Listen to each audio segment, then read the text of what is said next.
Who takes the first bite? Leader. Thank you, Honorable Speaker, and I rise to support this committee's report, the Committee on Public Debt, and particularly, Honorable Speaker, thank the Chair, Honorable Shuria, and his very able Vice Chair, the Honorable Makali Mulu, who, Honorable Chair, when I last passed by Kitui City, I heard is a prospective governor in the county of Kitui. And I would tell the people of Kitui, they would never have a better governor if that time ever came than the Honorable Makali Mulu. And he has done very well, not just as a Vice Chair to Honorable Shuria, together with Honorable Shuria in this debt committee, but also in our Budget and Appropriations Committee. And let me take this opportunity to thank them, together with all the other members of the Public Debt Committee, including the very agile and able member for Kinangop, the Honorable Kwenya Thuku, who has been a very active member of this committee and making sure that indeed they do their work in oversighting our public debt position in the country and making sure that they put the National Treasury on its toes and ensuring that the National Treasury, as they have put in this report, Honorable Speaker, the National Treasury is not only submitting all the reports that they ought to submit to the House, but also doing so in a timely manner. And Honorable Speaker, I have noted many of the observations and recommendations that the committee have made in their report, and particularly, Honorable Speaker, those that relate to the reports under Section 31, 1 and 3 of the PFM Act of 2012. And Honorable Speaker, these reports are indeed very critical, not just to the workings of the House and the Debt Committee, but also the Budget and Appropriations Committee, as well as the Finance Committee, because these reports will help to inform the House, and particularly these committees as they interact with the country's finances, the level of indebtedness of the country, and be able to measure whether in the subsequent financial year the country will be able to enter into more debt, into higher or lower levels of debt than it were in a particular year that the National Treasury should be reporting. Honorable Speaker, it is important, as the committee has noted in its recommendations, that these reports are brought to the House on a quarterly basis. Honorable Speaker, there is a reason why the drafters of the PFM Act of 2012 require that these reports are submitted on a quarterly basis, Honorable Speaker, because, as I mentioned, Honorable Speaker, the timely submission and consumption of reports by the House will help to inform ourselves and the country where we are in terms of our debt level, so that we don't find ourselves in a position where we continue getting into debt problems without knowledge, because we don't have timely and accurate information at the right time.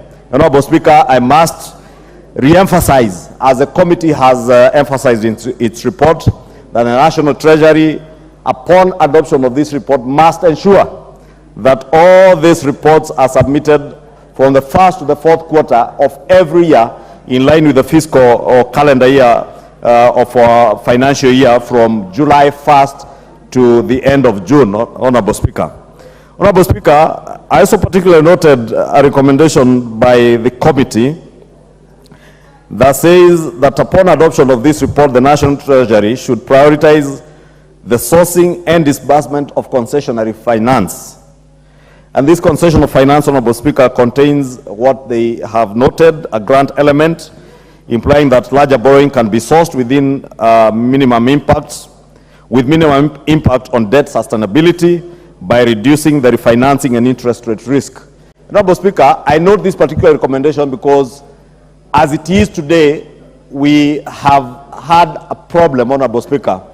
And in the supplementary budget one that we passed last week, Honorable Speaker, and whose appropriations bill you passed on Tuesday, members will remember us noting that within that supplementary estimates bill, a figure of about 143 to 145 billion is on account of the financing risk that comes with exchange rate fluctuations, Honorable Speaker, within this calendar year or this financial year, Honorable Speaker. And it's therefore important that the National Treasury seeks to pursue loans that are more concessional in nature so that we enjoy those lower interest rates, and we also don't expose ourselves to the financing risks and interest rate risk that we have previously exposed ourselves to. Honorable Speaker, these reports, Honorable Speaker, will also help not only to inform the country, the House, but the country also. I had occasion this morning, Honorable Speaker, to interact with a young Kenyan, a trader in Nyamakima, who told me that she was keenly listening to one of the local FM stations. And I have no fear in mentioning the station because it's Kameme FM, Honorable Speaker. And this Kameme FM, a presenter who I actually know hails from my constituency and is illiterate, because he's a class 8 dropout who has no understanding of anything finance. And the presenter was misinforming the country and listeners on Kameme FM that this country has borrowed to the tune of 4.5 trillion in this financial, Honorable Speaker. And a young trader in Nyamakima had the logic to decipher that if our budget is in the region of 3-point-something trillion, there is no way the country would have borrowed 4.5 trillion within a period of 1 year. Honorable Speaker, that is why the National Treasury must ensure that these reports are brought to the House and to the Public Debt Committee on a timely basis, because the moment these reports come to the House, they help to inform Kenyans on the right debt position of the country, so that we avoid situations where illiterate radio presenters, like those ones in Kamehameha FM, are misinforming Kenyans. And Honorable Speaker, you would understand why a presenter, based on the ownership of Kameme FM, why a presenter would be intent on deliberately misinforming the country on the level of debt and the level of indebtedness that this current administration has gotten into, Honorable Speaker. And Honorable Speaker, factual and accurate information in accounting and in economics is critical in decision making.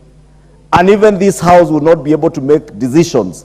Even the National Treasury will not be able to make credible decisions without factual, accurate, and timely reporting and information at the right time, Honorable Speaker.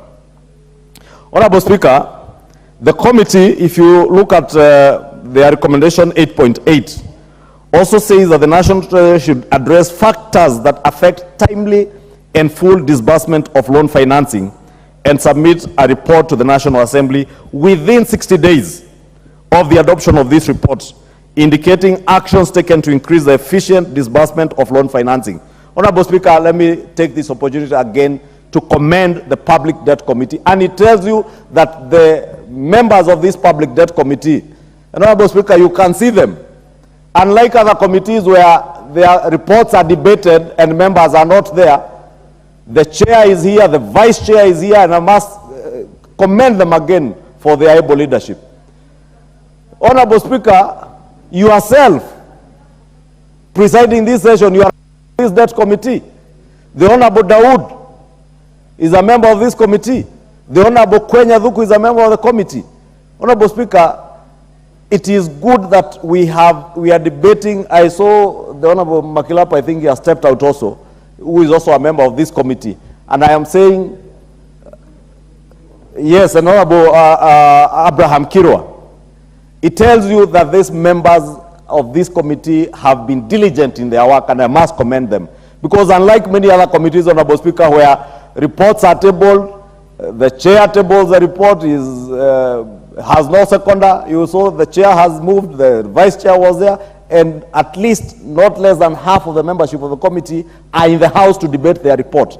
It tells you the diligence, Honorable Speaker. And I speak to this particular recommendation on 8.8, Honorable Speaker, on the slow disbursement of loan financing, because as a former chair of the Budget and Appropriations Committee, and the Honorable Dindi Nyoro, if he had also been patient after doing his business to sit in the House, and also be able to consume part of these things because they affect our budgeting process. And the Honorable Makali Mulu will bear me witness. At the time I chaired the budget committee, one of the key issues that would always raise was the slow disbursement of loan financing. And in fact, our loan books carry such huge amounts of loans that are not being disbursed on a timely basis. Some, the government of Kenya also has not given the counterpart funding, and the amounts remain in the loan books not being able to implement projects, Honorable Speaker, because of the counterpart funding. And Honorable Speaker, I will really want to ask the Honorable Shuria and his committee to ensure that indeed within the 60 days that you have recommended upon adoption of this report, that the National Treasury informs the House what are the handicaps that makes them not be able to absorb debt financing, some of which, Honorable Speaker, at times come with penalties when you do not consume this money on a timely basis, Honorable Speaker. Two, Honorable Speaker, Kenyans who borrowed this money or who the government borrowed this money on their behalf are not able to enjoy the services and the goods that have been provided through that timely disbursement of this money, Honorable Speaker. And therefore, I'll be very keen in the course of early next year, and in fact, the 60 days, if we're able to adopt this report within this session, will fall around the time that we resume from the long recess, and just in time before the annual estimates for the next financial year. And I want to encourage the Public Debt Committee to ensure that even as we scrutinize the budget estimates for next year, and even as you start working on the BPS, that you have this report so that you are able to interrogate even the figures that you come to before you for the next financial year with information as to what are the handicaps that ensure, or rather that slow down the full disbursement of our loan financing. Honorable Speaker, let me conclude, Honorable Speaker, by correcting the misnomer, not that just being perpetuated by illiterate radio presenters at Kamehameha FM, but what is also used in political funerals and political gatherings on the level of our indebtedness.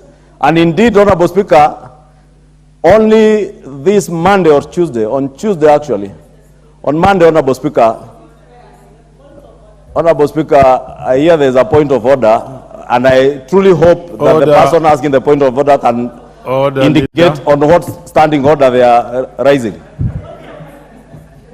Honorable member, relax. I've heard you. What's your point of order? Which standing order? Thank you, Mr. Speaker. I'm a journalist by profession. I went to school. You can differ on opinions, but not to be called an illiterate, Mr. Speaker. All of us have different ways in which we air our opinions, but for our party leader, sorry, majority. We don't have party leader here. I stood because I did the best at Eges FM. That is why they believed in me, the community. So what's your point? And made me the woman rep. You should withdraw that name of illiterate, please. No one is an illiterate. Even our old women in the village didn't go to school, but at least they told us this is wrong and this is right. Girls, keep yourself safe to get a right man. Say no even if it means yes, but don't allow yourself to be used. So let him withdraw that statement, Mr. Speaker. Thank you, Honorable Speaker. You know the Honorable Doris Donya, I didn't know she's a journalist, and she knows I have tremendous respect for journalists. But I meant that that particular radio presenter is financially illiterate, and is a fact of life. I know him, he's from my village. And when I tell you he's financially illiterate, trust me and believe me that he's financially illiterate. Honorable Speaker, if I go back to what I was saying, because there is that misnomer on the level of our indebtedness, but also, Honorable Speaker, to commend the National Treasury and the current administration, Honorable Speaker. Because when His Excellency the President said that this administration would do responsible borrowing, Honorable Speaker, he meant business. And when he told us last year during the campaigns that he was a man on a mission, many people took it for granted. But William Ruto is indeed a man on a mission, and he has proved He's a man on a mission to transform Kenya and make sure that our country's economy gets back to its feet. Honorable Speaker, let me take this opportunity also to commend the World Bank that at the management level, Honorable Speaker, has now confirmed, Honorable Speaker, that they will be granting us about $12 billion over the next 3 years, Honorable Speaker. And that, Honorable Speaker, is besides the almost $1 billion that we're also getting from IMF, Honorable Speaker. And this is the concessional financing that the debt committee is talking about, Honorable Speaker, so that we are able to retire most of our expensive commercial debt into this concessional financing and be able to reestablish a stable economy that will work for the majority of Kenyans. And I want to believe, Honorable Speaker, with the kind of leadership that we see under the Kenya Kwanza administration and the able leadership of the Public Debt Committee by the Honorable Shurie, deputized by the Honorable Makali Mulu, they will be able to ensure that our public debt levels are properly managed and within levels that are sustainable for our country, and that debt that will also go towards financing actual projects. And I must commend the committee because, again, and Honorable Makali Mulu, we remember when we served with him in the Budget and Appropriation Committee, we always insisted in all our reports that all our debt must be traceable to specific projects. And I see the Public Debt Committee now being a standalone committee dealing with public debt. You should now be able to